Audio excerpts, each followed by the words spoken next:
আর আমি তোমার উপর কিতাব নাজিল করেছি শুধু এই জন্য যে যে বিষয়ে তারা বিতর্ক করেছে তা তাদের জন্য তুমি স্পষ্ট করে দিবে, এবং এটি হেদায়েত ও রহমত সেই কওমের জন্য যারা ঈমান আনে। আল্লাহ আকাশ হতে বাড়ি বর্ষণ করেন এবং তা দ্বারা তিনি ভূমিকে ওর মৃত্যুর উপর পুনর্জীবিত করেন।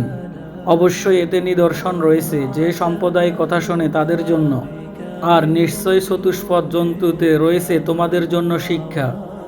তার পেটের ভেতরের গোবর ও রক্তের মধ্যখান থেকে তোমাদেরকে আমি দুধ পান করাই, যা খাঁটি এবং পানকারীদের জন্য স্বাচ্ছন্দ্যকর। আর তোমরা খেজুর গাছের ফল ও আঙ্গুর থেকে মাদক ও উত্তম রিজিক গ্রহণ করো। নিশ্চয় এতে এমন কওমের জন্য নিদর্শন রয়েছে যারা বুঝে। ইমাম তাবারি বলেন, আয়াতটি মাদক নিষিদ্ধ হওয়ার পূর্বে অবতীর্ণ হয়েছে। আর তোমার রব মৌমাছিকে ইঙ্গিতে জানিয়েছেন যে তুমি পাহাড়ে ও গাছে এবং তার গৃহে নির্মাণ করো, তাতে নিবাস বানাও। অতঃপর তুমি প্রত্যেক ফল থেকে আহার করো এবং তুমি তোমার রবের সহজ পথে চলো। তার পেট থেকে এমন পানীয় বের হয় যার রং ভিন্ন ভিন্ন, যাতে রয়েছে মানুষের জন্য রোগ নিরাময়। নিশ্চয় এতে নিদর্শন রয়েছে সেই কওমের জন্য যারা চিন্তা করে। আর আল্লাহ তোমাদের সৃষ্টি করেছেন, অতঃপর তিনি তোমাদের মৃত্যু ঘটাবেন। তোমাদের অনেক এমনও আছে যাকে একবারে বৃদ্ধ বয়সে উপনীত করা হয়, যাতে সেই জ্ঞান লাভের পরেও সব কিছু অজানা হয়ে যায়। আল্লাহ সর্বজ্ঞ শক্তিমান।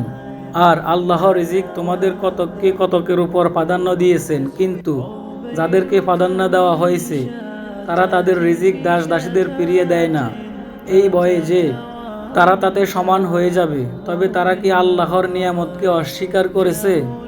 আর আল্লাহ তোমাদের জন্য তোমাদের থেকে জোড়ায় সৃষ্টি করেছেন, এবং তোমাদের জোড়া থেকে তোমাদের জন্য পুত্র ও নাতিদের সৃষ্টি করেছেন। আর তিনি তোমাদেরকে পবিত্র রিজিক দান করেছেন। তারা কি বাতিলে বিশ্বাস করে এবং আল্লাহর নিয়ামতকে অস্বীকার করে? আর তারা আল্লাহ ছাড়া এমন কিছুর উপাসনা করে যারা আসমান সমূহ ও জমিনে তাদের কোনো রিজিকের মালিক নয় এবং হতেও পারবে না। সুতরাং তোমরা আল্লাহর জন্য অন্য কোনো দৃষ্টান্ত স্থাপন করো না। নিশ্চয়ই আল্লাহ জানেন আর তোমরা জানো না। আল্লাহ উপমা পেশ করেছেন, একজন অধীনস্থ দাস যেই কোনো কিছুর উপর ক্ষমতা রাখে না, আর একজন যাকে আমি আমার পক্ষ থেকে উত্তম রিজিক দিয়েছি, অতঃপর সেই তা থেকে গোপনে ও প্রকাশ্যে ব্যয় করে। তারা কি সমান হতে পারে? সমস্ত প্রশংসা আল্লাহর, বরং তাদের অধিকাংশই জানে না। আর আল্লাহ উপমা পেশ করেছেন দুইজন ব্যক্তি। তাদের একজন বোবা যে কোনো কিছুর উপর ক্ষমতা রাখে না, এবং সেই তার অভিভাবকের উপর বোঝা। তাকে যেখানে পাঠানো হয় কোনো কল্যাণ বয়ে আনতে পারে না।